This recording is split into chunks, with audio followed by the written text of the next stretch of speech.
Morning and welcome back to Ahmed blog and gaming. আকৌ এটা নতুন ব্লগৰ সৈতে স্বাগতম জনাইছোঁ আপোনালোকক।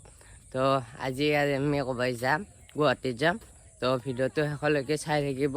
গুৱাহাটীত যিমান পাৰোঁ তাৰে জেগাবিলাক দেখুৱাম আৰু তাতে চাওঁ কি চাব পাৰোঁ।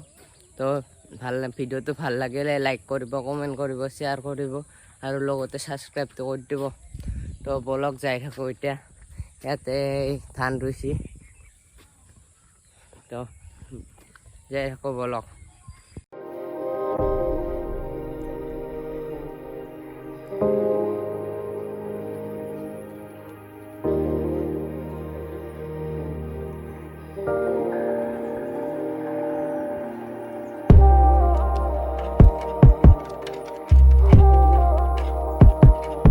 ৰামপুৰ আহি পালোঁ। এই ৰামপুৰত চব উঠিম, তো ৰামপুৰত গাড়ী উঠিম আৰু যাম গুৱাহাটী।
ভিডিঅ'টো সকলোকে চাই থাকিব, ভাল লাগিলে লাইক কৰিব, কমেণ্ট কৰিব, শ্বেয়াৰ কৰিব আৰু ছাবস্ক্ৰাইবটো কৰি দিব।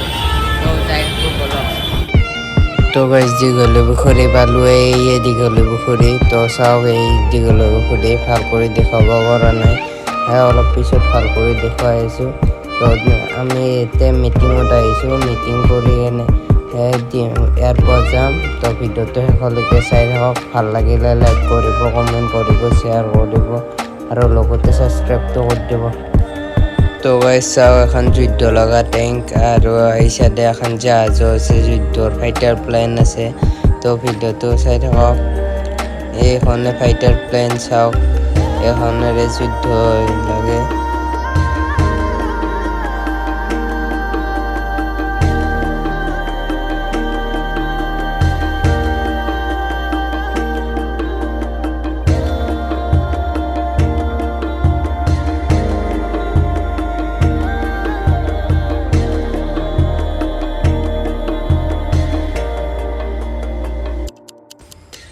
তো গাইজ দীঘলী পুখুৰী চাওক ভালদৰে।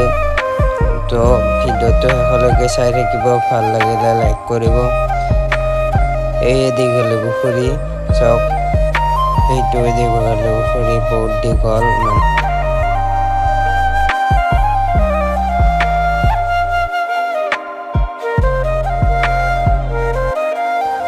তো গাইজ চাওক এইবিলাক জেগা, আৰু ইয়াতে মিটিং হ'ব। চাওক মিটিং কিজানি চলি আছে, হয় মিটিং চলি আছে। চাওক এইবিলাক আজি অসমৰ হিমা দাস আজি আমি অলিম্পিক মেডেল জিকিবলৈ পাইছোঁ। কিন্তু আমি এছেপাই প্ৰশ্ন কৰিব বিচাৰো যে আমাৰ গাঁৱে ভূঞে থকা আমাৰ চহৰে নগৰে থকা কেৱল এজনী লাভলীনাকে আমি পাইছো, তাত বহুত লাভলীনা নাই জানো? আমাৰ গাঁৱে ভূঞে অসংখ্য জুবিন গাৰ্গ নাই জানো? আমাৰ শিক্ষা জগতত মই যিটো কলো যে কেৱল 20% ছাত্ৰ ছাত্ৰীহে উচ্চ শিক্ষা গ্ৰহণ কৰিব পাৰে। আজি ছাত্ৰ ছাত্ৰীসকল কি মানৱ সম্পদ, ভৱিষ্যতৰ সৃষ্টিকৰ্তা।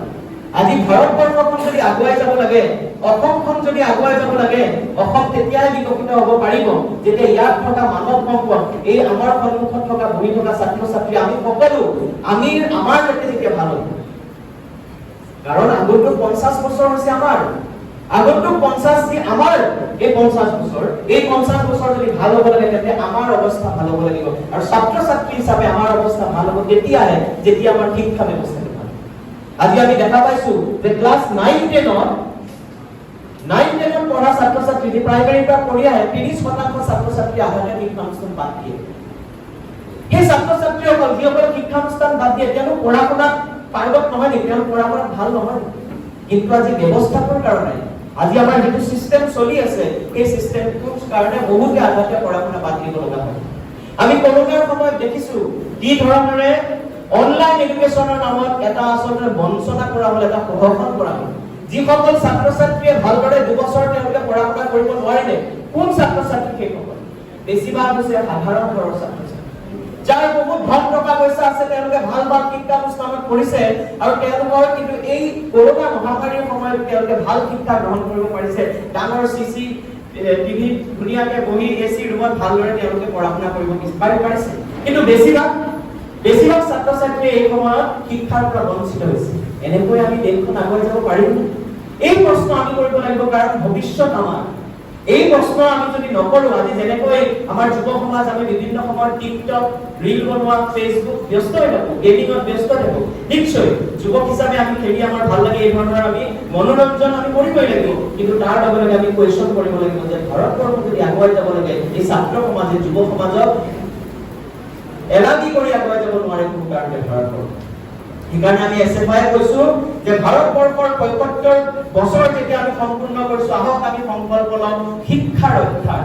কাৰণ আমি দেখা পাইছো যে যিসকলে কষ্ট কৰি উচ্চ শিক্ষা গ্ৰহণ কৰিবলৈ আহে, তোমালোক যিসকলে কলেজত পঢ়ি আছা, আজি গুৱাহাটী ইউনিভাৰ্চিটিৰ বিসংগতিপূৰ্ণ পৰীক্ষা ব্যৱস্থাৰ কাৰণে কিমানৰ জীৱন ধ্বংস হৈ গৈছে, সেই কথা এইবাৰৰ 6th চেম যিসকলে দিছে তেওঁলোকে বুজি পায়। 6th চেমৰ ছাত্ৰ ছাত্ৰীসকলৰ যি বিপদ আহিছে, সেই বিপদ যে 4th চেম, 2nd চেম, 1st চেম, 1st ইয়াৰ, HS 2nd ইয়াৰ, তেওঁলোকৰ যে বিপদ নাহিব কাইলৈ, এই কথা কোনেও ক'ব নোৱাৰে। সেইকাৰণে আমি দাবী জনাব লাগিব যে গুৱাহাটী ইউনিভাৰ্চিটিৰ যি পৰীক্ষাৰ বিসংগতি, সেই বিসংগতিসমূহ যাতে দূৰ কৰিব পাৰে। তো গাইজ এতিয়া মিটিং শেষ হ'ল, এতিয়া ঘৰলৈ যাই আছো। চাওক এইবিলাক জেগা, ঘৰলৈ যাই থাকোঁতে এইবিলাক সুন্দৰ জেগা দেখিলোঁ। তো ভিডিঅ'টো শেষলৈকে চাই থাকিব। ভাল লাগিলে লাইক কৰিব, কমেণ্ট কৰিব, শ্বেয়াৰ কৰিব আৰু লগতে ছাবস্ক্ৰাইবটো কৰি দিব। চাই থাকক ভিডিঅ'টো শেষলৈকে। তো বলক যাই থাকোঁ আমি এতিয়া ঘৰলৈ।